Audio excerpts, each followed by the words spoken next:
Um grupo queria usufruir do poder de Deus.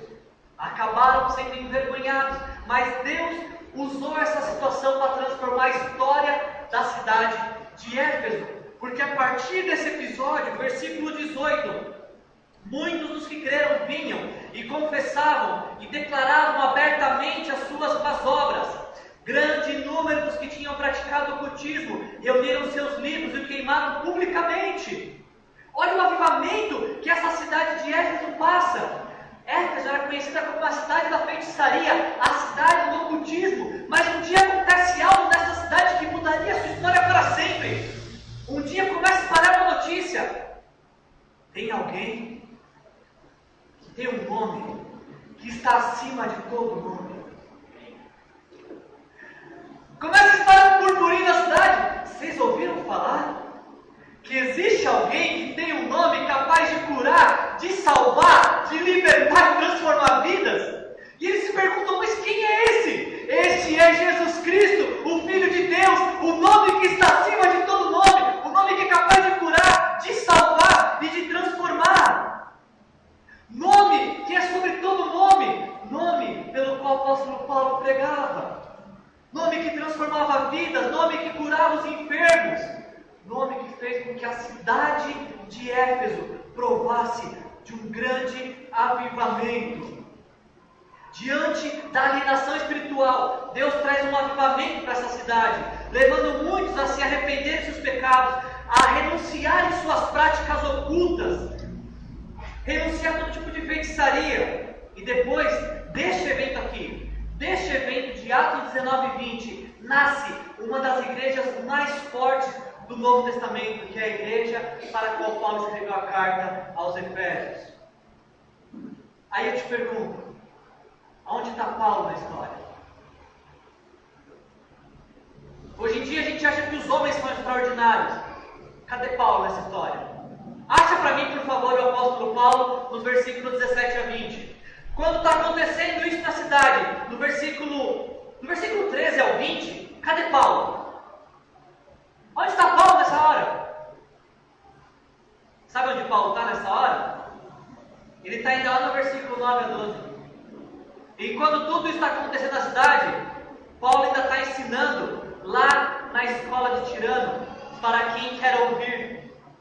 Paulo está lá ensinando no seu dia a dia, e no centro da cidade está acontecendo um avivamento, porque o extraordinário da história não é Paulo, Deus.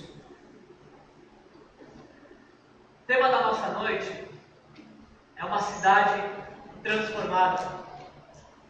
E o que eu quero te mostrar nessa noite, através dessa mensagem, é que tudo o que aconteceu em Éfeso, tudo o que aconteceu em Éfeso, aconteceu por causa de um único cristão naquela cidade, cujo nome era Paulo.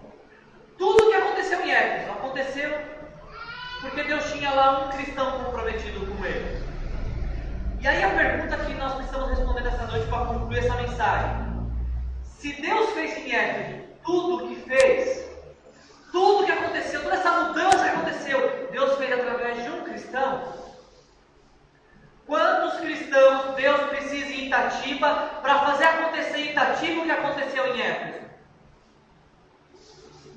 Se tudo o que Deus precisou em Éfeso para mudar a história daquela cidade foi um cristão comprometido, quantos cristãos Deus precisa em Itatiba para mudar a história desta cidade? Quantas pessoas guiadas pelo Espírito de Deus, Deus precisa em Itatiba para mudar a história dessa cidade? Enquanto você pensa nessa resposta, vai pensando aí. Eu queria te mostrar algumas informações que talvez você não saiba. No dia 1º de novembro de 1857, Itatiba foi fundada. No dia 5 de outubro de 83, a primeira igreja evangélica foi fundada em Itatiba, que foi a igreja presbiteriana. Vocês que são bons em matemática, da data de fundação da cidade até a data de fundação da primeira igreja são quantos anos? 26 anos, certo, professor? 26 anos. Desde que a cidade foi fundada, depois de 26 anos nasce a primeira igreja. Quantos de 2010 diz que em Itatiba nós somos em 101 mil habitantes. É o que diz o censo de 2010. Atualmente somos mais hoje.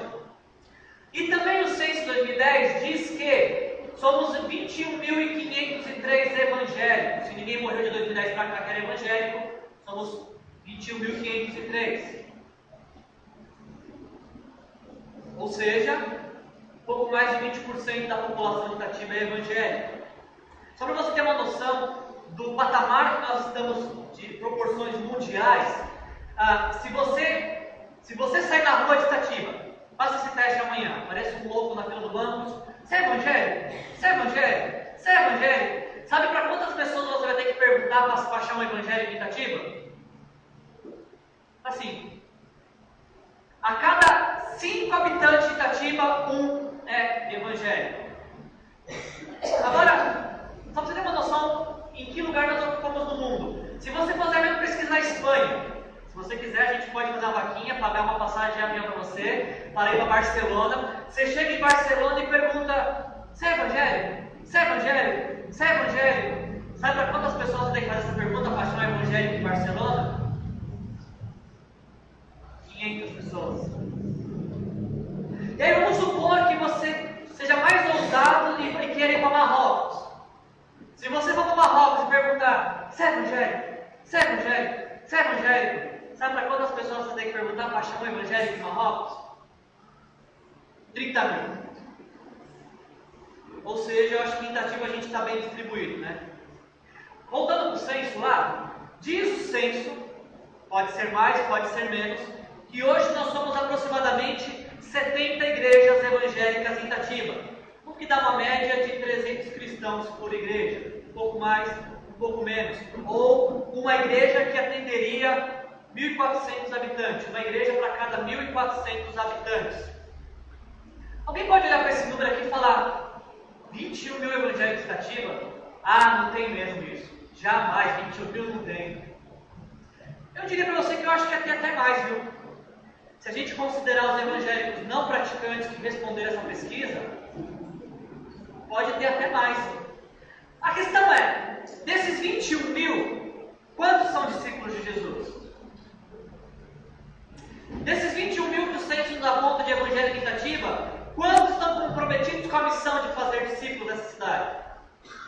Desses 21 mil que o censo nos aponta, quantos estão dispostos a compartilhar o que Jesus fez por eles? Será que o número permanecia em 21 mil? Ou cairia para quantos? Só para você fazer vamos fazer um teste de imaginação, aqui um exercício para você imaginar para responder essa pergunta. Imaginem que vamos fazer uma pesquisa em Itatiba e nós vamos pedir para as pessoas que não são evangélicas responder essa pergunta. E nós perguntaríamos: você é evangélica? A pessoa diria: não, não sou. Você pode me responder uma pesquisa, por favor, então? Como é que você me descreveria os evangélicos da cidade em uma palavra? Qual seria a resposta? Vamos mudar a pesquisa, vamos fazer mais fácil. Se a pesquisa fosse feita no seu bairro, baseado na sua pessoa, e perguntasse para as pessoas que não são evangélicas no seu bairro, olhando para os evangélicos aqui do bairro, como que você descreveria os evangélicos desse bairro aqui? Ou no seu trabalho, se essa pesquisa fosse feita, como é que você descreveria os evangélicos do trabalho? Ou da escola? Como é que será que nós seríamos descritos? Se essa pesquisa fosse feita em Éfeso, como Paulo era o primeiro cristão que chegou lá, e depois as pessoas que foram se envolvendo, acho que essa pesquisa seria respondida assim: olha, os cristãos de Éfeso, eles vivem o que presta. Olha, os cristãos de Éfeso, eles realmente acreditam nesse Jesus, né? Porque eles não param de falar desse Jesus. Eles demonstram tanto amor para esse Jesus que eles não param de falar, eles querem compartilhar com todo mundo. Se essa pesquisa fosse feita em Éfeso, talvez diriam: eu lembro dos cristãos como aqueles que se entregam na mão desse Deus e são usados por Ele de forma extraordinária. Como única pessoa, Deus mudou a história de Éfeso. O que será que Deus é capaz de fazer com 21 mil evangélicos? Eu quero concluir dizendo apenas uma coisa para você. Eu não sei nessa noite dizer para você Quantos cristãos estão comprometidos com a missão em Itatiba? Eu sei de um que está, e que diz para Deus: Deus, o teu sonho também é meu sonho, e esse cristão sou eu. Você é um desses cristãos que está comprometido com Deus, que está comprometido com a missão, que dizem para Deus: Deus, essa cidade precisa ser transformada e eu quero ser instrumento dessa transformação. Eu queria concluir, e eu concluo acreditando que Deus quer usar a igreja evangélica de Itatiba para transformar essa cidade. A mudança que vai acontecer em Itatiba acontecerá pela igreja de Nosso Senhor Jesus Cristo. Eu não sei quantas das igrejas vão ser usadas, mas Deus vai usar algumas, poucas igrejas evangélicas para transformar essa cidade, que vão transformar essa cidade oferecendo princípios de espiritualidade. Não é o batismo de João, é o batismo em nome do Pai e do Filho e do Espírito Santo. Itatiba será transformada pela igreja de Nosso Senhor Jesus Cristo quando os cristãos dessa cidade mostrarem um jeito diferente de viver. Em meio ao sofrimento, acreditando. Em meio à desilusão, esperando naquilo que Deus vai fazer.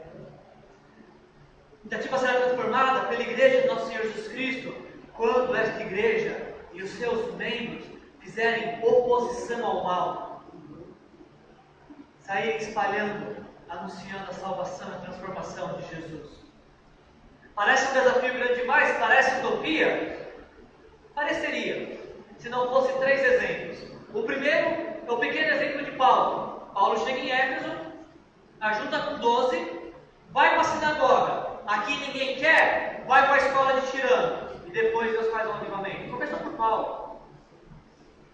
Você quer um outro exemplo de que não é absurdo a igreja transformar a cidade de Itatiba? Rick Warren diz assim: as pessoas podem recusar nosso amor ou rejeitar nossas palavras, mas não tem defesas contra as nossas orações. Aquela pessoa que eu conheço, eu não consigo falar com ela. Ela não dá ouvidos. Ora por ela. Quantos de vocês oram pelo seu chefe?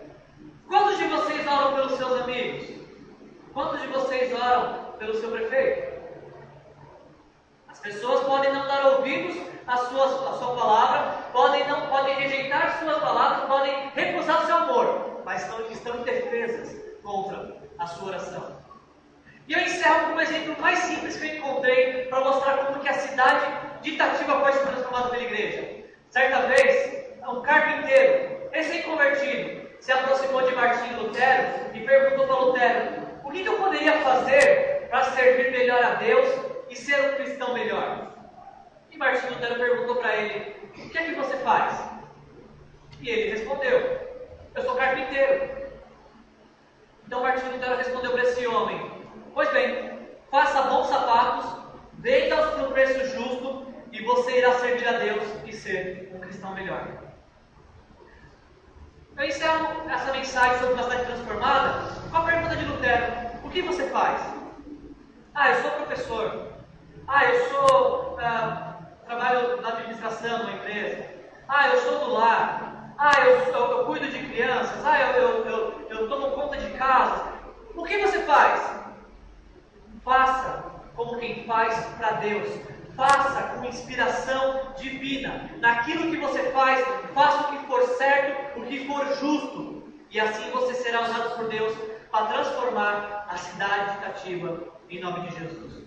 Feche os olhos.